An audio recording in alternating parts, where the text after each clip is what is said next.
Bruh, how dare it?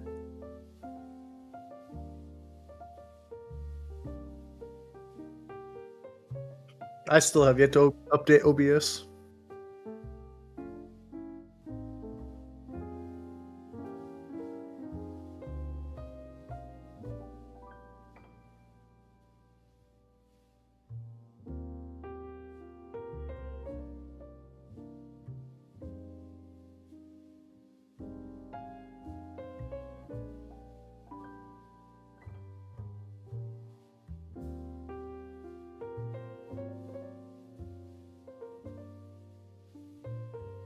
Oh,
yeah.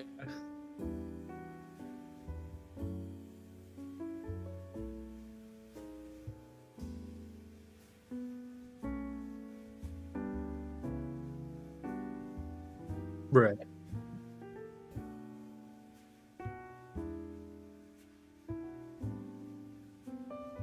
Mhm.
Bye.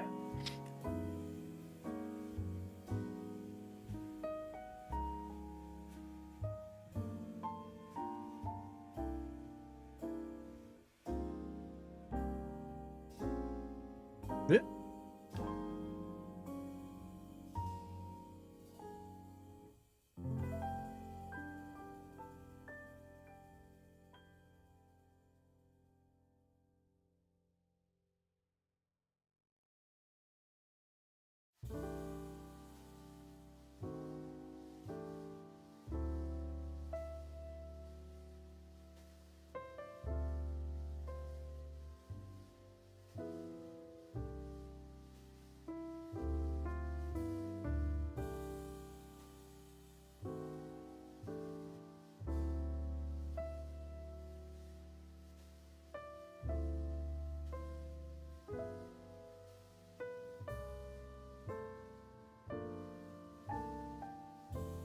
Hmm.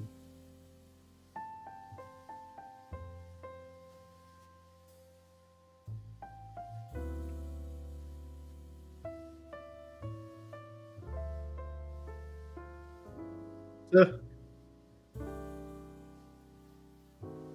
Damn it. oh, you're muted, aren't you? Yep. Because you didn't fix your OBS. Because OBS reset it and didn't tell me. I hate it when that does. That happen. It resets every time my computer does just like an update or whatever. Mm-hmm. It's so stupid. It goes to default and it doesn't tell you. But we're just gonna power through it because I'm not doing the intro again. That's fine. But eventually, going into finishing up the scenario, a lot of Japanese tabletop is going to be scenario based rather than campaign based. I know I mentioned this before, but think of a scenario the way you look at an episode of a streaming series on Netflix or something like that. I was going to say a episode of an anime, but I think that's a little too short. Yeah, like thinking more like a episode of Arcane where it's like 48 minutes long instead of like 22 minutes. Yeah. Like or 2 hours if you're going for that mid season or end of season finale. Mm-hmm. Pretty much. Although, you know, it's funny you mentioned Arcane because I was in a discussion about with a friend of mine about whether Arcane or Cyberpunk Edgerunners was the better. Which one of those was the better video game animation tie-in? And I had put Cyberpunk Edgerunners on a higher pedestal for one particular reason, even though I like both. I mean, League's fucking lore has been changing every year for the past 10 years. It's not even... It's a mess. Yeah. Arcane's its own separate thing, and I think it should just stay as that. Yeah, but if somebody wants more of the world of Cyberpunk, they have options, and in fact, CD Projekt Red did a very smart move and made a mission kit box set solely built around Edgerunners. Yeah. With Arcane, how did Riot capitalize on the success of that? A few new skins. Oh, yeah, that.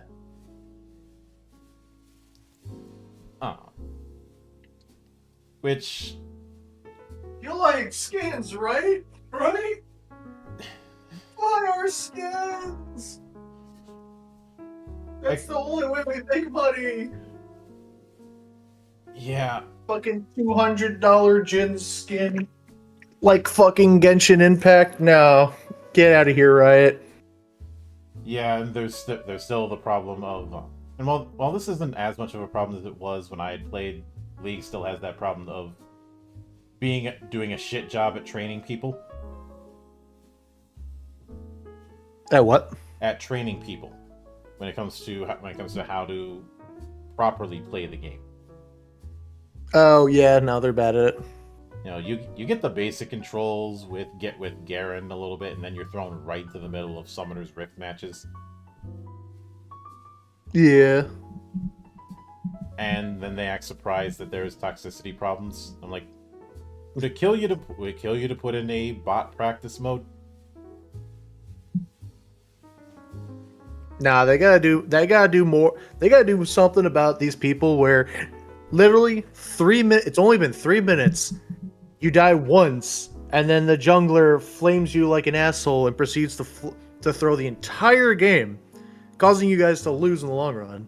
Mm-hmm. It's like, God, it's disgusting how often and how many of those people are. Yeah, and the hatred is understandable, but I maintain that it is a self-inflicted problem.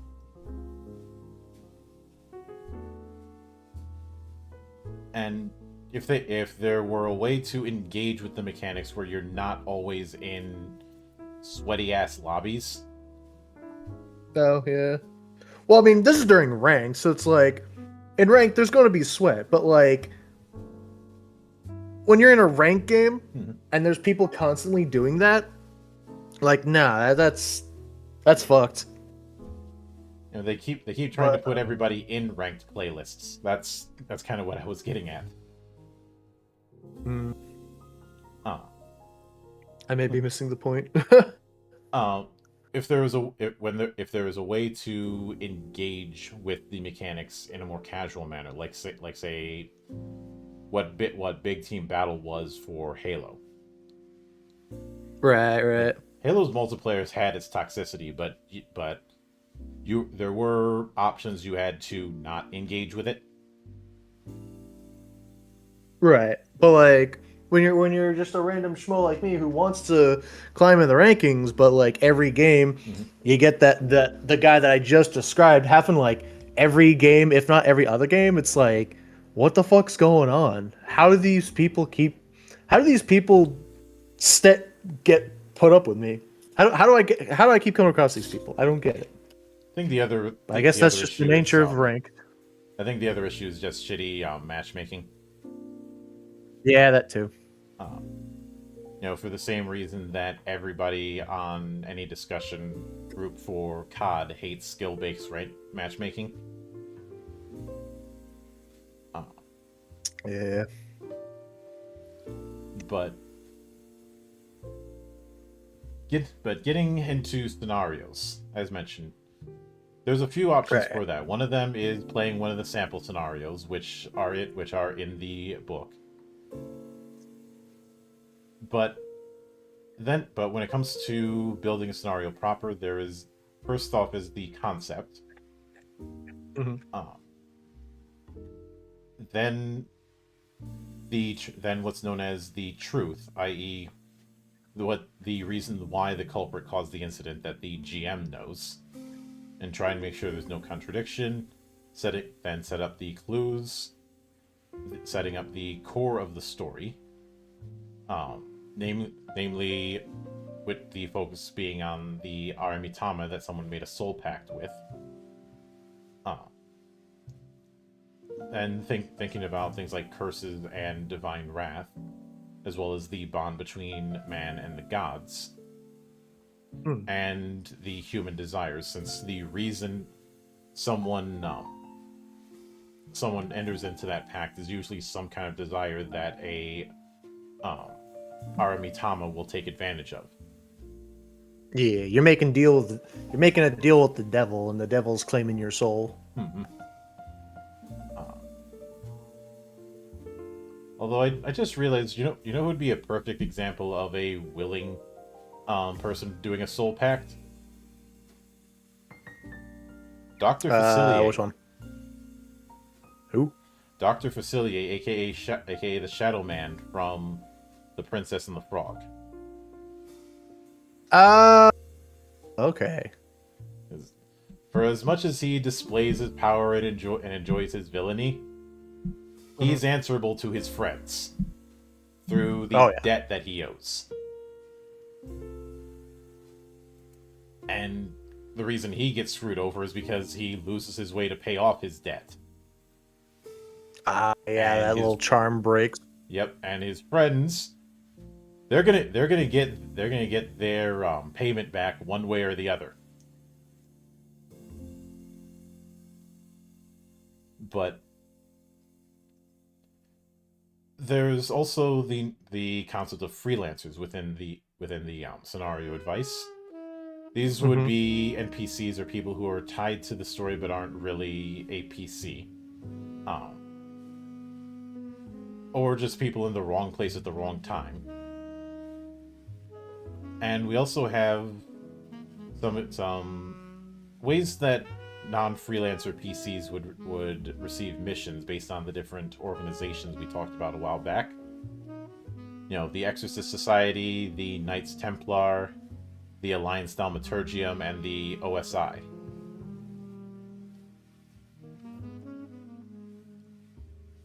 Although personally, I think what would be far more interesting is, instead of having all the PCs be from one organization, have them be from multiple ones. Doubly so if they're organizations that don't exactly see eye to eye with each other.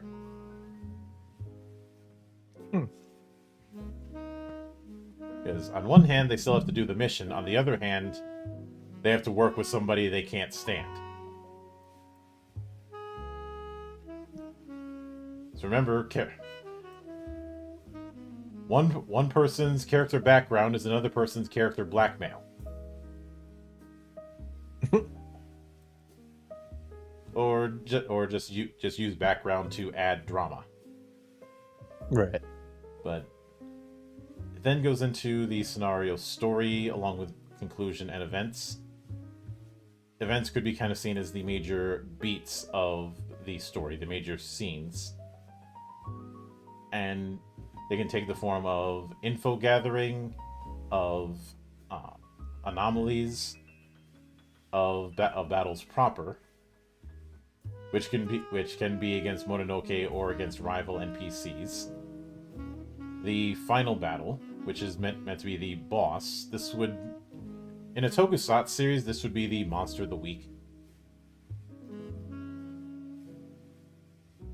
And then they go into handling character history and making sure to add the question, is it fun? Which I think is a question that a lot of people should ask themselves when either designing a encounter or designing their characters.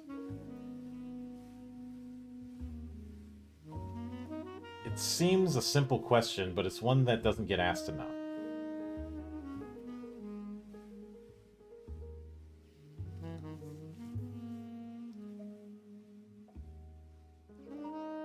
But then we get some NPC creation. Now, the easiest kind of NPC creation is an innocent. They're just going to be the normal NPC, and they're always going to have stats of 0. On the other hand, there's the possibility of Mononoke or other god hunters. When it comes to setting up a god hunter, it's like setting up a normal character, but all the combat stats have 8 added to them. And for damage calculation, you don't use damage rate. Instead, you roll d6 plus a bunch more d6 equal to their rank. Then add PD or MD and any other bonuses. So if you have an NPC with physical rank 3, they roll 3d6, combined with the base 1d6, add their PD to find their total physical damage. Or if they're rank 2, when making a magical attack, they roll 3d6, 2 for rank and 1 for base, then add their MD to find the total magic damage.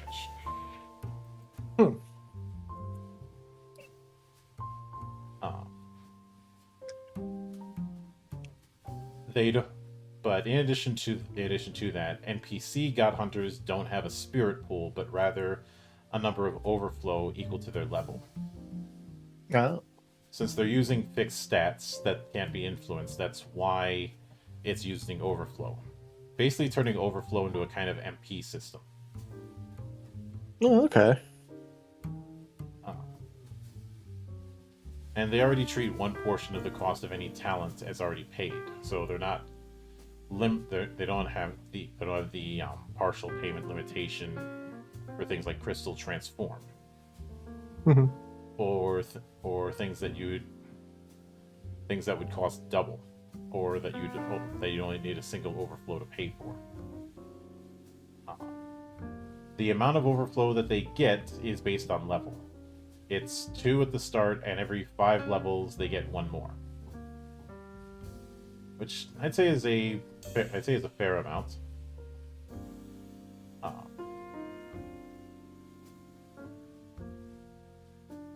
And when it comes to Aramitama, there's a few differences. You can make a god hunter into an Aramitama, which is just adding a few modifiers. They just can't get focus talents from the main facet. A god hunter who's been Aramitamatized should have a level no more than 2 higher at most than the average level of the PCs. but their class is changed to Abomination. Their weakness has one element added on top of existing ones. PD, MD, and Initiative is modified by level. HP gets a bonus based on level. So 1 to 5 gets an additional 100 HP, and then an additional 50 for every 5 levels above that, or every 5 level range above that, I should say. It's not like you're getting 50 points for each level. That'd be a bit ridiculous. Unless you want to do that, but that'd be a bit ridiculous. You don't want to inflate the EXP. They also get 2 boss talents, and the concept Undying boss talent. The materials field is none if you're using a Mononoke. And when it comes to bosses, it can go even further. A boss version of an Aramitama gets +1 to all combat stats. In addition to the stuff that Aramitama get. And the level determines the amount of boss talents they get instead of just being 2. At levels 1 to 5, they start with 3 boss talents, and every 5 level threshold they get 1 more. Capping out at 6 at 20th level.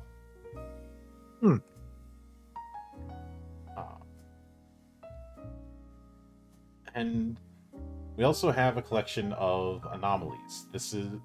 These are a kind of attack or effect of a sort that you might have to encounter and then overcome during the investigation phase. We kind of talked about when we went to the phases a while back. Right. And it's composed of the name, the sense, i.e. the check rating that you need to beat in order to sense the anomaly. The reason there's 2 numbers is for the 2 degrees of sensing.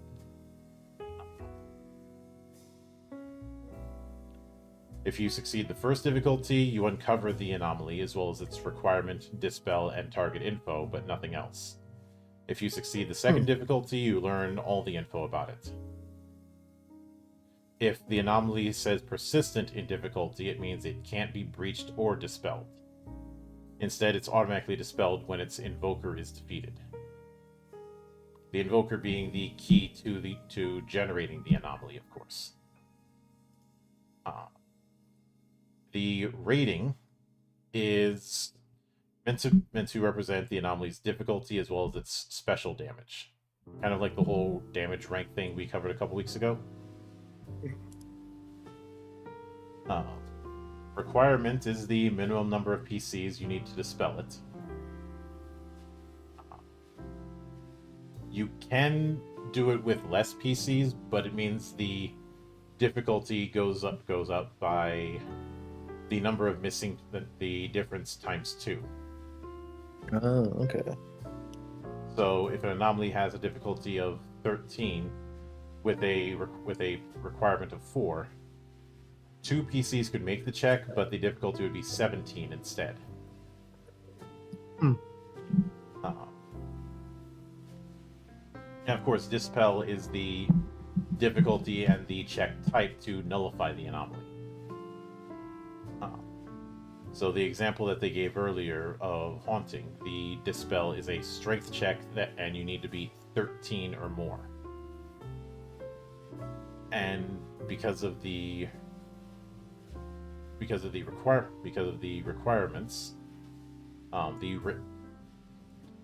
it has a rating of 3, so it is a fairly potent anomaly, and requirement is all, so it needs all of the PCs involved. So you don't have to deal with a difficulty modifier because you don't have enough PCs there, but everybody's got to make the check.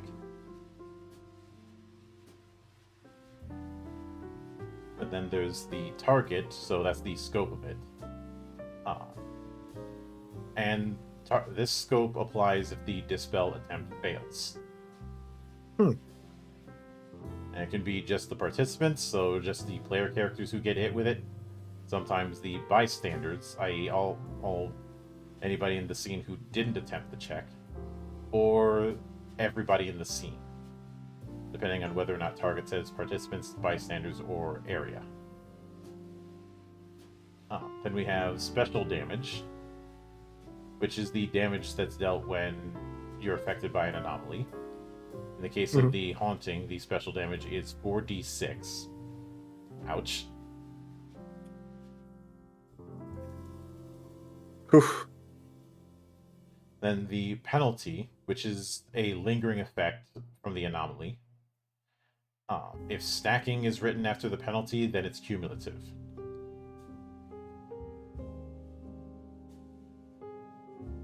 And these kind of penalties can only be cleared by doing a backstage rest.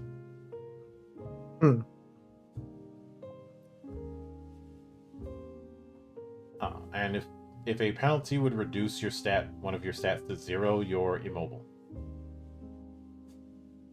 So the haunting doesn't have a penalty, but it does have fallout.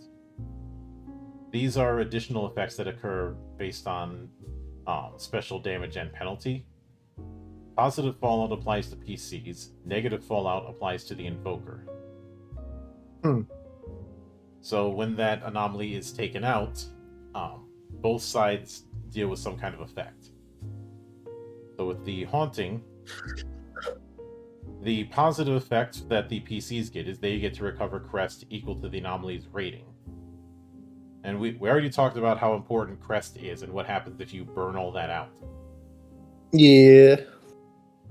Whereas on the negative side, when you clear the haunting anomaly, the invoker gets plus 10 to their max HP.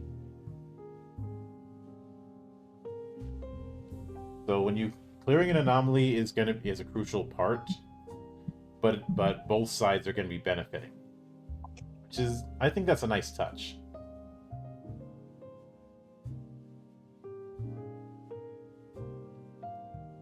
It means that because once you've cleared it, obviously the invoker is going to know that little hurdle has been dealt with, and the energy used on that anomaly is going to probably go back to them.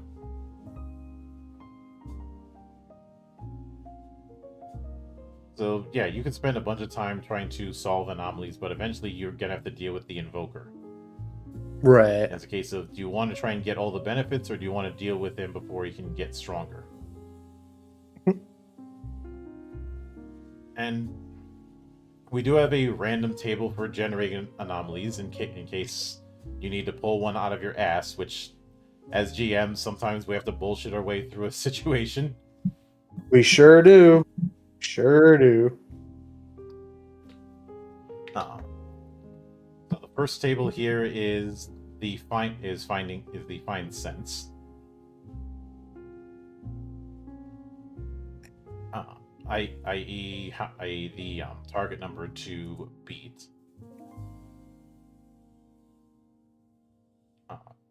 You would first roll on the chart and then roll 1d6 divided by 2 to determine the first difficulty. And for the second, you'd add 1 to the first, and then an additional 1d6 divided by 2. Now, of course, if it's persistent, then you don't set up a second difficulty. And GM's choice, self-explanatory. Then you would find the rating. The rating is based on the difficulty that you generated. So a higher difficulty means a higher rating of the anomaly, with a d6 modifier for the final rating. So 3 or less, it's a rating of 0. It's piss easy to deal with. A difficulty of 32, that's a 15. And that's not including the modifier where a 1 will give plus 1 to nothing, and 3, 4, 5, and 6 will reduce the rating by 1 through 4.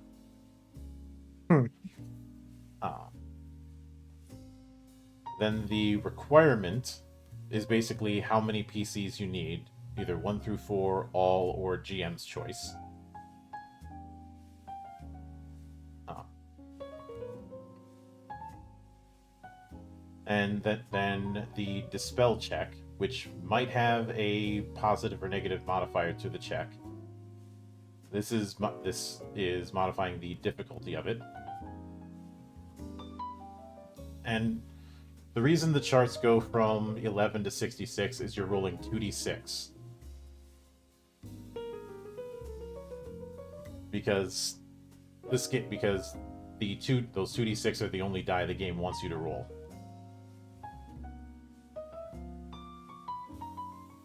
But then there's the target, which can be participants or bystanders.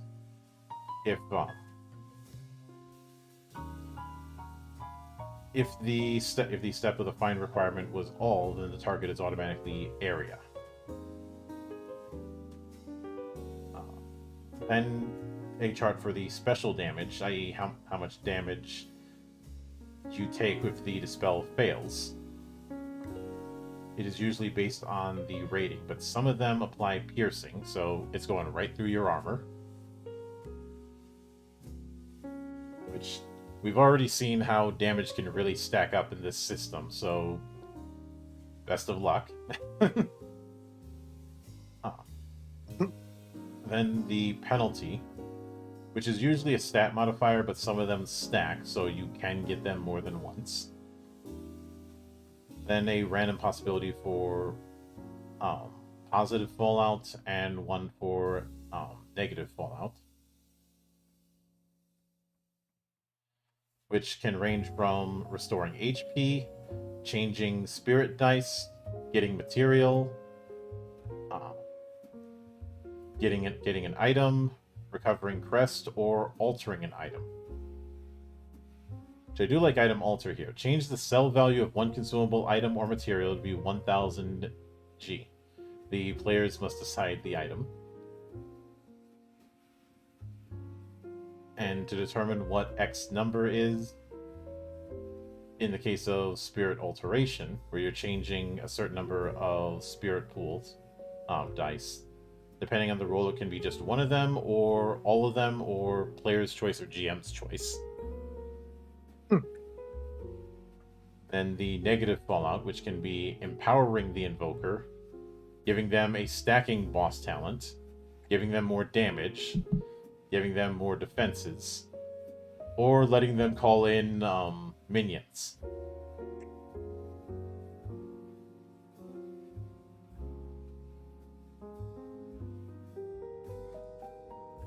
So I'm trying to think if there's a game I've seen that does that kind of thing where, as you level up and advance, the enemy does as well, in this kind of manner.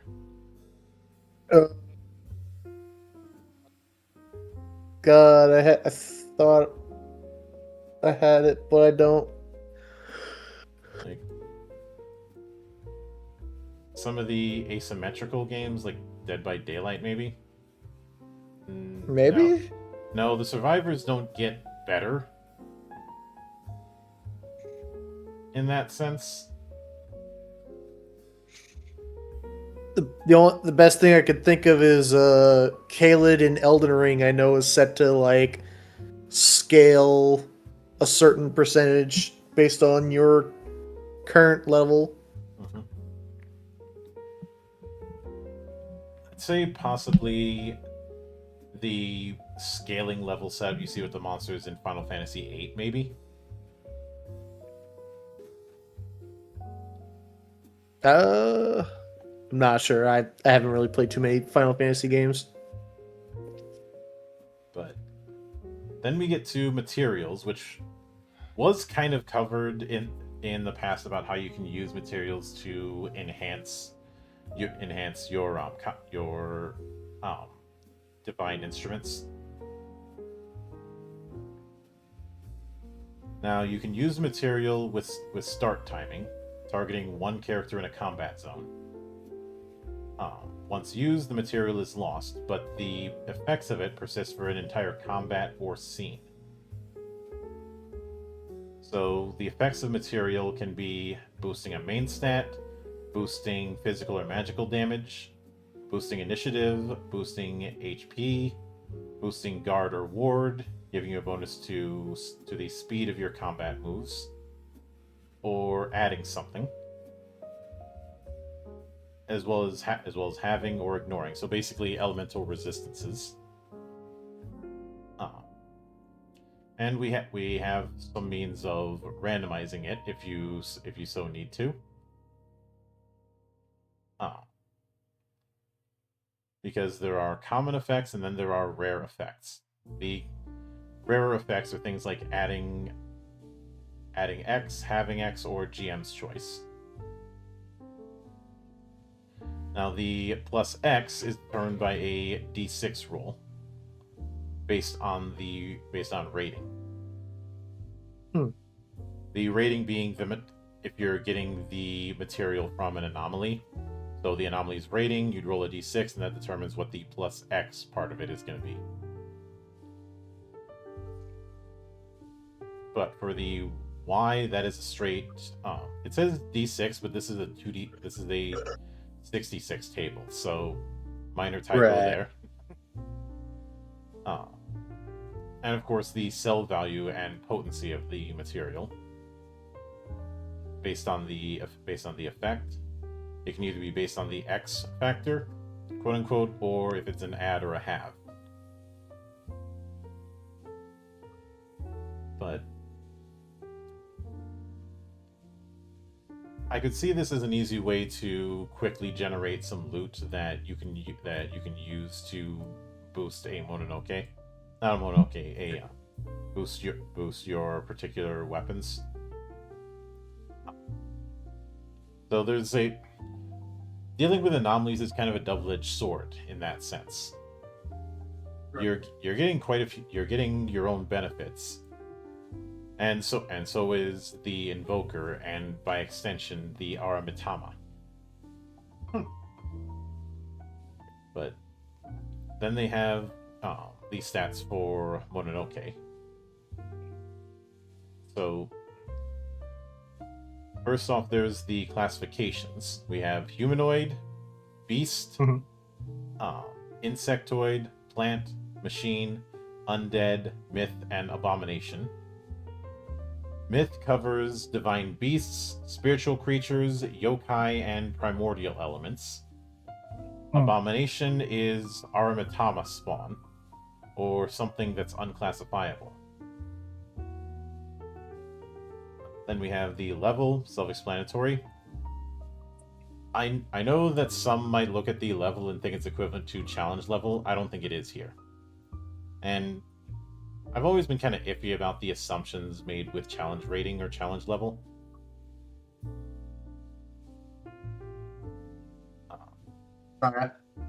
When it was introduced back in 3rd edition, it was a challenge rating that was assuming a balanced party of 4. Oh, okay. That's a bit much of an assumption to be making. Especially when I see so many actual plays that have parties of 6 or more. Oh, cut out there. I'm saying especially when I see actual plays that have parties of at least 6. Oh, God. Or one case of a party of 13, which I feel bad for anybody using. What? Yeah. No, thank you. Or even more if somebody's doing the world's largest dungeon, which I have only seen that thing run in conventions, and that's probably the only place you could realistically do it. Yeah. Because have you seen how big the world's largest dungeon is? No, I have not. It is. There was recently a crowdfund for a 5e version of it, but it was infamously large. Oh.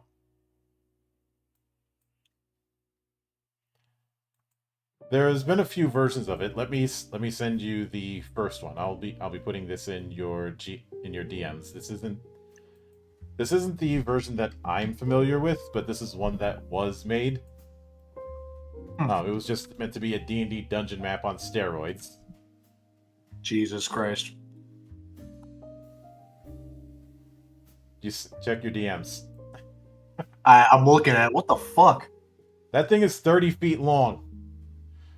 How big are those squares?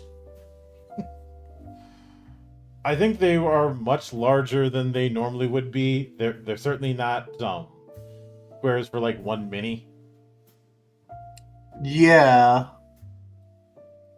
Jesus Christ. Why though? But no, the What? actual world's largest dungeon is this. What the fuck? Just looks like a town map. But no, that is one whole ass dungeon. Wow. What the hell? A whole ass dungeon that if somebody went through the whole thing, they could probably go from 1st to 20th level if they survive. Yeah, that's a whole 1 through 20 campaign right there. Jesus Christ. Can you imagine if somebody tried to run that thing on Twitch? Don't tempt me. Actually, I've seen those massive Twitch played streams where the chat is influencing characters, and like it would be perfect for something like that.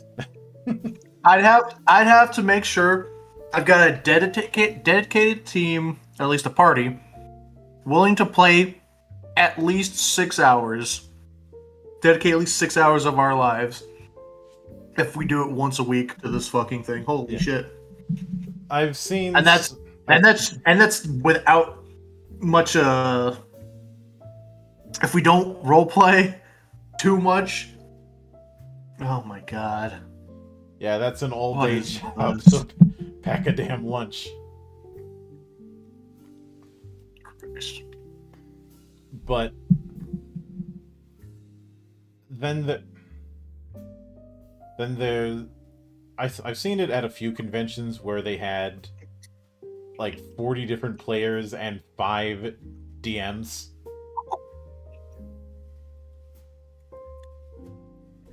Good lord. Which, to anyone who That's too much. Well, on the other hand, if you're going to call something the world's largest dungeon, I think you better deliver. Yeah. So they understood the assignment. The problem was they understood the assignment. Mm-hmm. But At what point does it stop being a dungeon and it's just a world setting? Lord knows I wouldn't do something that big because even I'm not that crazy. Yeah, that's too much. Yeah. But getting back to these stats, we do have an example, Mononoke, with the Shard Prisoner, which is always in groups of 5. Mm-hmm. We have the level. The number in parentheses is the amount of crest all PCs recover at the end of fighting it. Then we have the size, which goes from 0, so the size of a small animal. Mm-hmm. Size 1, the size of a child. Size 2, the equivalent of a grown adult human. Size 3, twice the size of an adult. Size 4, 8 to 15 meters, or 8 to 15 not feet.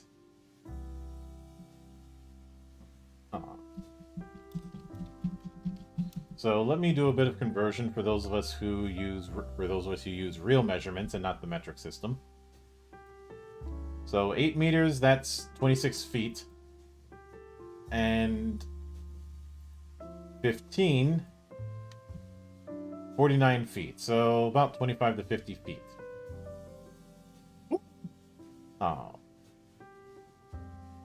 And size 5 are massive Mononoke that are over 16 meters in height. So over 52.4 feet. Basically fighting a kaiju at that point. Yeah.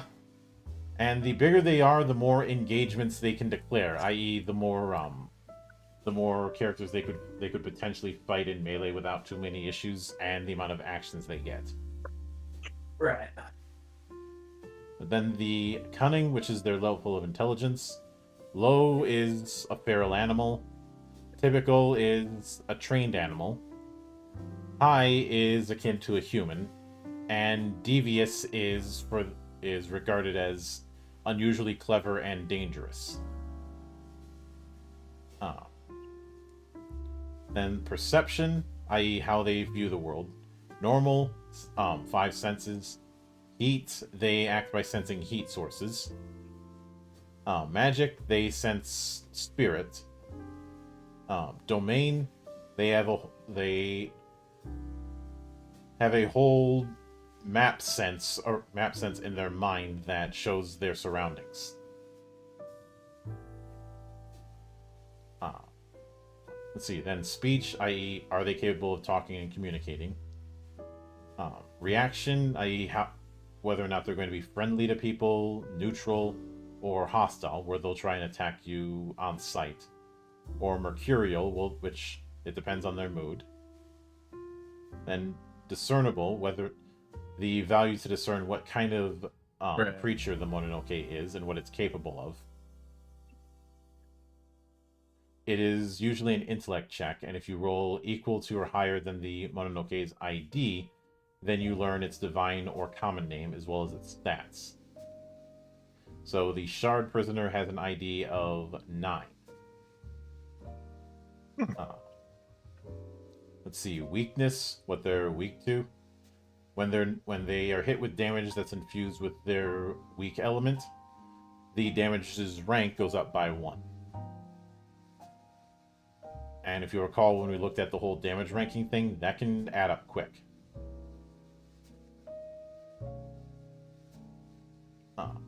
Especially if you've got at least 1 6. Yeah. But then the movement patterns, walking, flying, swimming, standard fare there.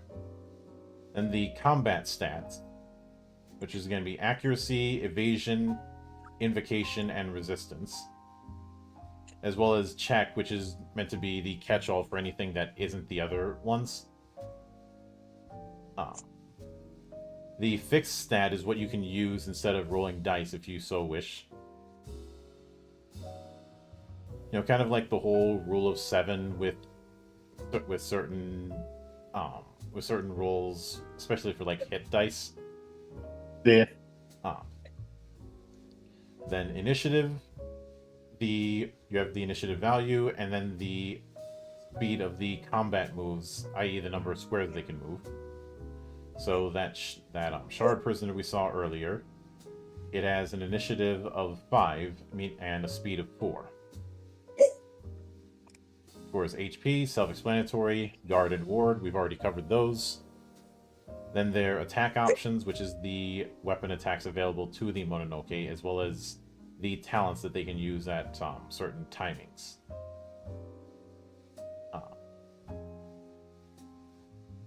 So they have their weapon attack, the Rampage 1 talent, and the Elemental Attack 1 talent.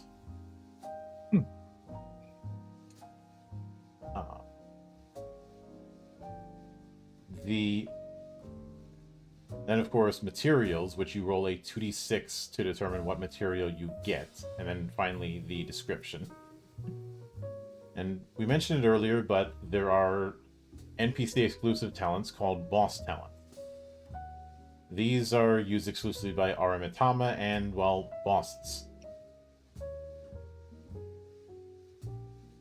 And there's a decent amount of them, and they're clearly meant for bosses. I'd say these are akin to legendary actions, but you don't have that bullshit of, oh, I'm expending a legendary action to nullify all damage. fucking hated that. I hate that, and I don't think I will stop hating that anytime soon because I'm a professional hater. But the ones that our Matama get are when a Mononoke or a Kamigakari turns into one are Concept Dark God, which has a constant timing that targets the user, and the effect of until all non-persistent anomalies are removed, or until the final battle, this creature cannot be killed.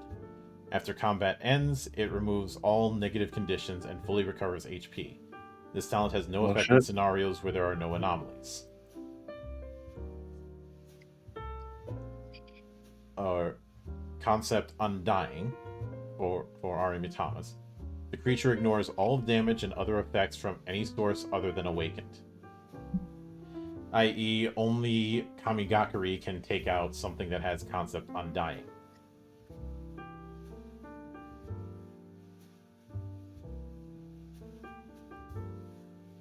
But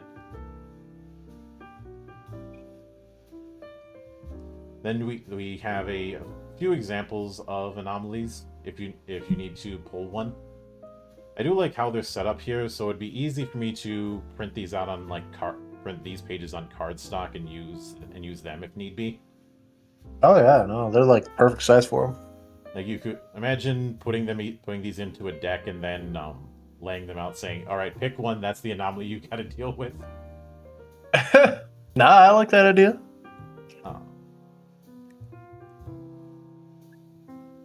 Especially one of the advantages of doing some sort of card-like element, or even using cards as a randomizer, is the psych factor.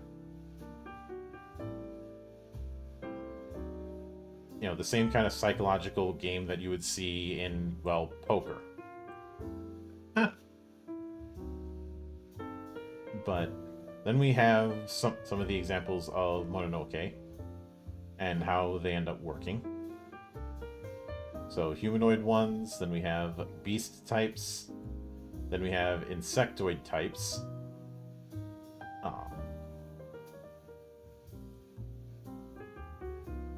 Which includes the ultimate creation. Which, since it is it said that they look like a human-insect hybrid covered in a rigid exoskeleton. See, then we have Plant Mononoke.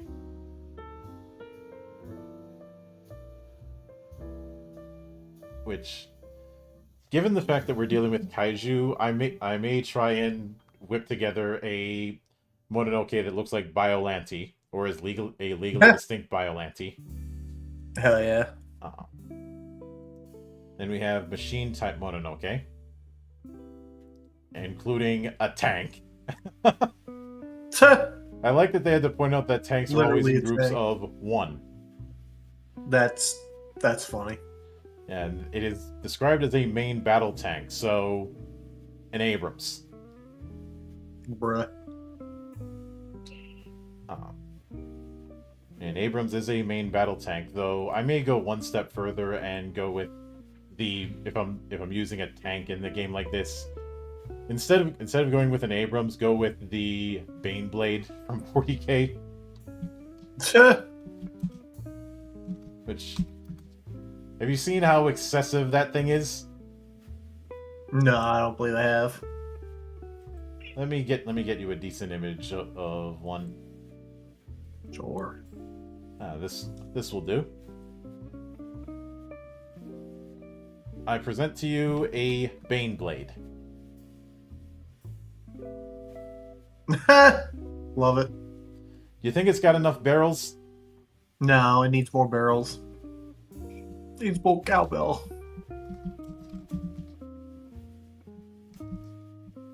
There was a custom version of the Baneblade called the Fortress of Arrogance.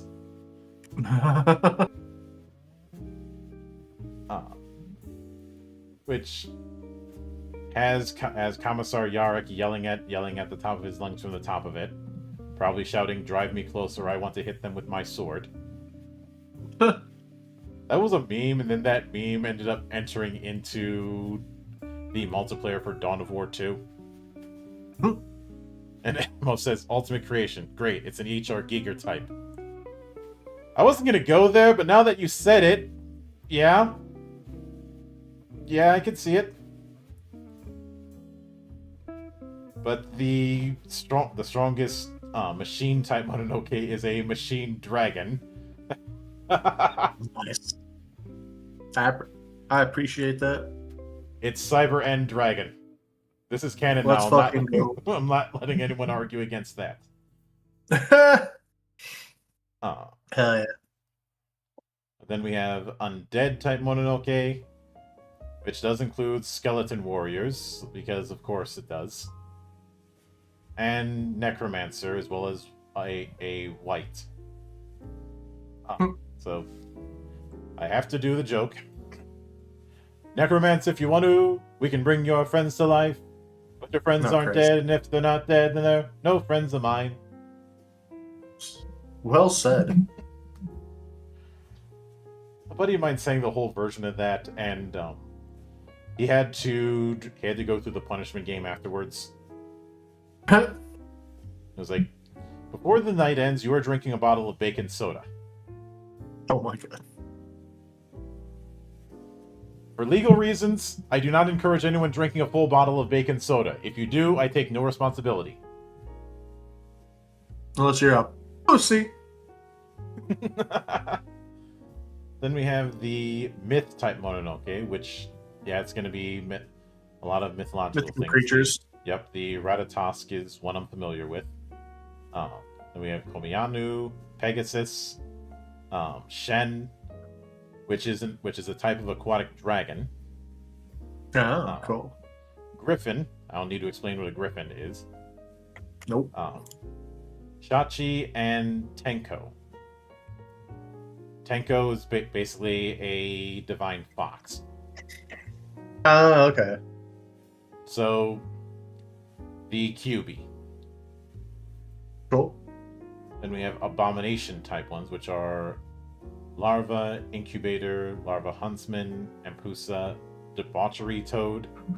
Interesting. Debauchery. A thing of iridescent bubbles.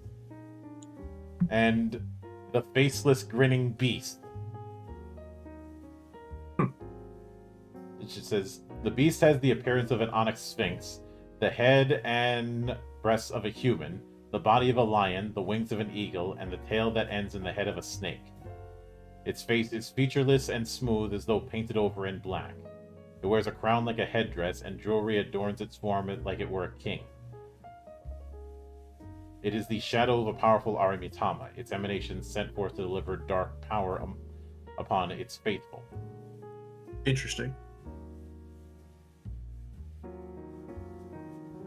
The other high-end abomination types feel like something that I'd see in a Lovecraftian story.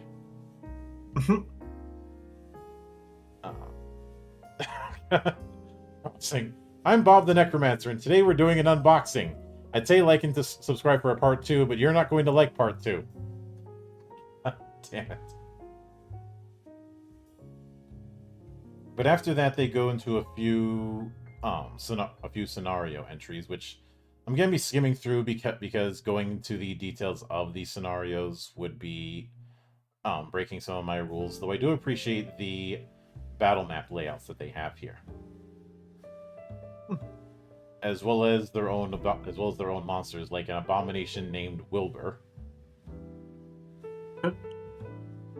Wilbur. And then at the end we have the character sheet proper, which I know it looks daunting with all of those boxes, but it's one of those ones that's deceptively complicated. And Hydra says, I feel insulted. They could at least throw a Hydra in there. Mm-hmm. Well, there are rules for making your own Mononoke, so you've got that going for you, which is nice. But then we have the back end of the character sheet, including equipment, a nice little reference for damage rate, so you don't have to look at the one spot where that's in, the combat zone, as well as initiative, a nice little index. Always nice to have an index. A separate index just for talents, as well as a separate further index just for Mononoke.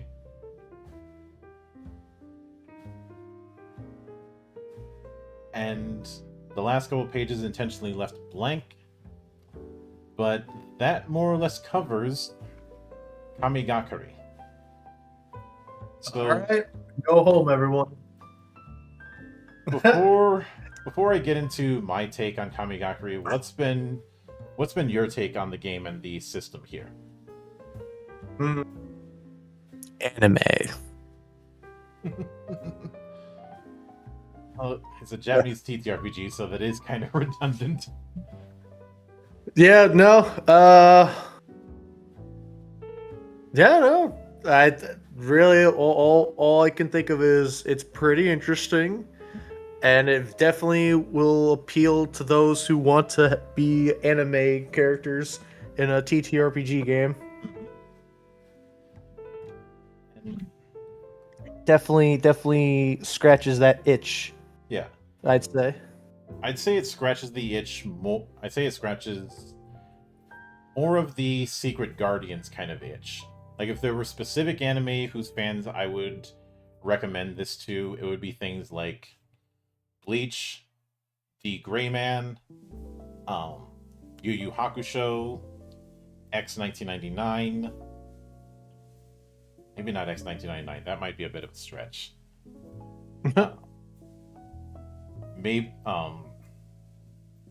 this might be a little bit on the nose.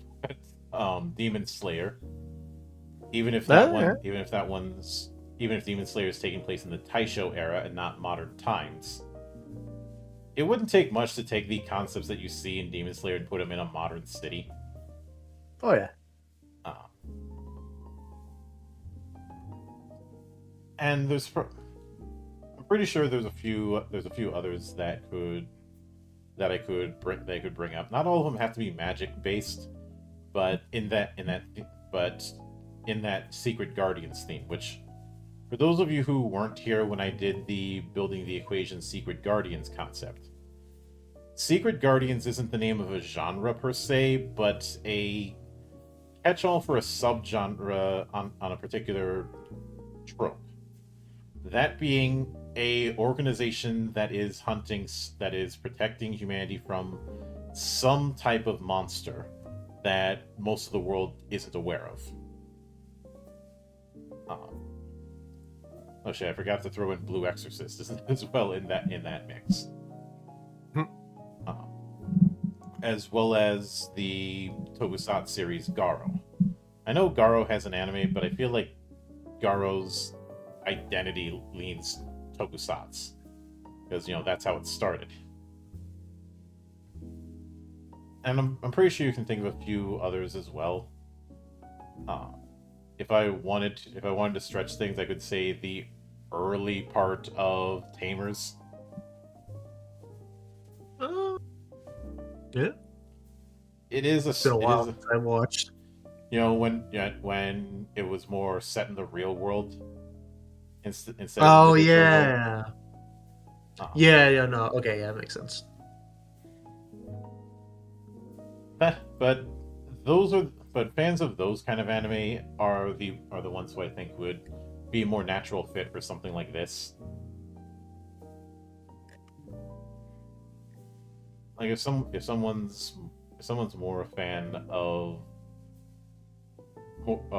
Berserk, I'm not going to put them in front of this kind of game. I have other options on that front, but a lot of shonen battle manga would definitely fit the bill for this, especially ones that are dealing with confronting monsters of the week. To that end, if somebody's more a fan of, say, One Piece, I don't know if I'd toss this their way. Yeah, no, this ain't a One Piece TTRPG. Mm-hmm. I think there was one attempt that used 5e rules, but that's a different story. And depending on the parts, I could see someone who's a JoJo fan playing this. Yeah, yeah, I could probably see it. Do a bit of flavoring. I'd say the one that would probably be the part that would be the easiest fit to use as a template. Um, Battle tendency. Oh yeah. Battle tendency, and because of the whole investigative thing, maybe Diamond is unbreakable. Yeah, I could see it. Especially since there's some weird stuff in Diamond is Unbreakable that's never properly explained, like the alley you don't turn around on. Oh yeah. Oh. Or, and I know a lot of people would say, "What about Stardust Crusaders?" Stardust Crusaders is a globe-trotting affair. Doesn't quite fit how Kamigakari wants to be focused on a particular city and its factions. Yeah. I do also think that folks who are a fan of the whole urban fantasy approach that's seen in Vampire the Masquerade, not counting Bloodlines 2, not you, never you. Dear God, that game sucks. But that particular style of a modern city with hidden underpinnings and factions vying for influence, that would fit very well here. If I'm being honest, there's only one major stumbling point I can see people having, and that is the way the action economy works. In the sense that it's more about declaration of timings and the phase-based approach, rather than okay, it's your turn. What actions are you going to do? It does mean that people have to put a bit more thought into what actions they're going to take, given the timing. But I'm not saying the timing-based design is a bad thing. It's just a different thing. I know some people will have the different is scary attitude on the matter, but we don't do that here in the monastery. But if I were to give it a rating based on my grading metric, I think I'd be willing to go with recommended. The turn order thing is the only thing that keeps me from going strongly recommended, as well as the fact that there's a bunch of expansions for the game that have not been translated yet. And because of the tumult when it came to getting its translation out, I doubt they will. They're just going to have to be fan translated. But there were two expansions that were officially translated. One of them was Requiem of a Divinity, which mainly included some additional ancestries and mechanics for exploring the Netherworld. So you have things like the Draconic ancestry, the Divine Spirit, or the Heroic Soul. So I have a way to drag the Fate fans into something like this. As well as facets like God Hand, which I can't hear God Hand without thinking of the video game of the same name.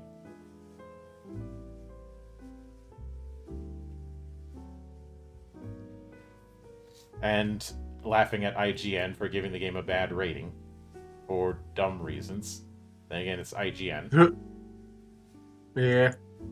We don't take IGN seriously. Mm-hmm. And for all intents and purposes, the God Hand facet is the monk facet. It is going for that kind of martial artist stuff with its talents.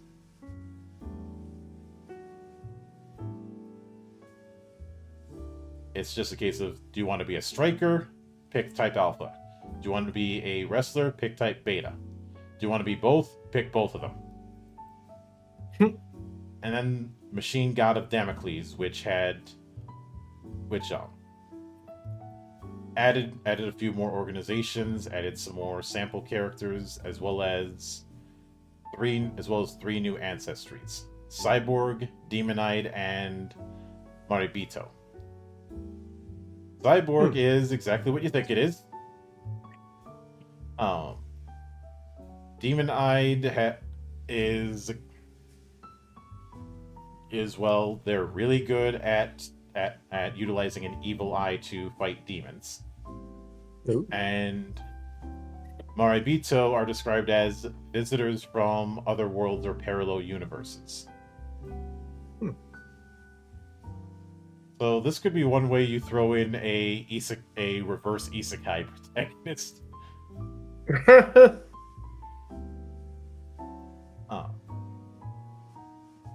And a few more expansions beyond that. It does amuse me that one of the new weapons that's in it is a heat knife. Ooh. As well as a few other bits of crazy. And there were a few further expansions that were fan translated, but those are fan translations, as mentioned. So you take what you can get. Right. But even with it not getting the full thing, I still think there's way too much good within this game to pass up. Especially if you like having a class, but also like having some freeform to develop your characterizations. There's plenty here for you. Okay.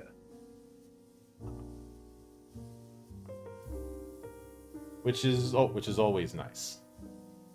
I can see why one of the commenters, Zalmute, had said this is Rocket Tag the game, because it kind of is.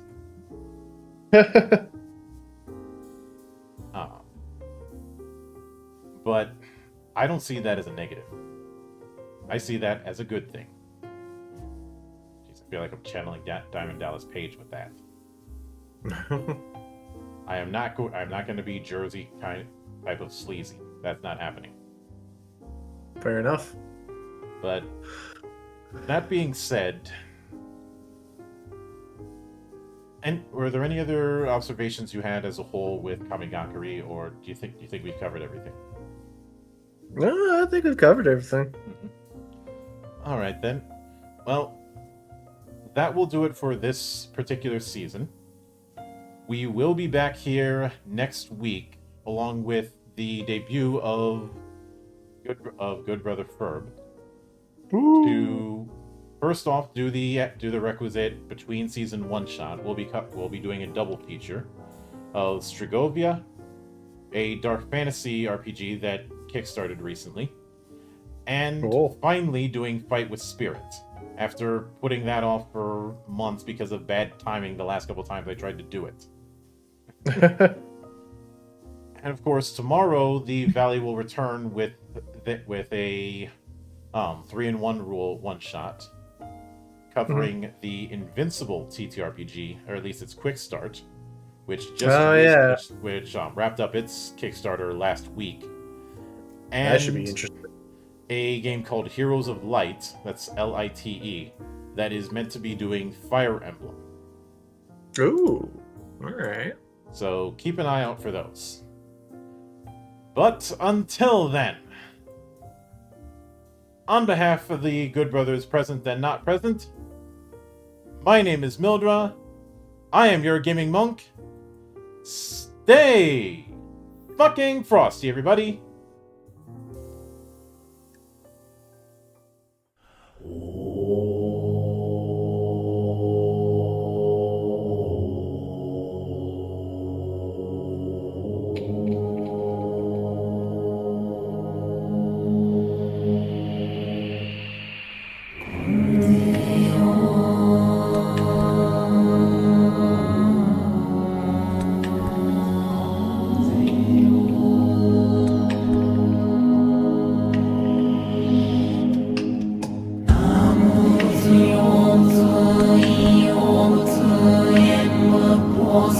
上洛が上少年関税を忘年関税を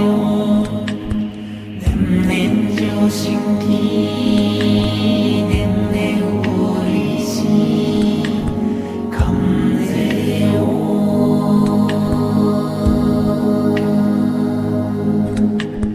ナモ仏用仏意用仏縁無法尊上洛が上少年関税を忘年関税を年々上新規年々売りし関税を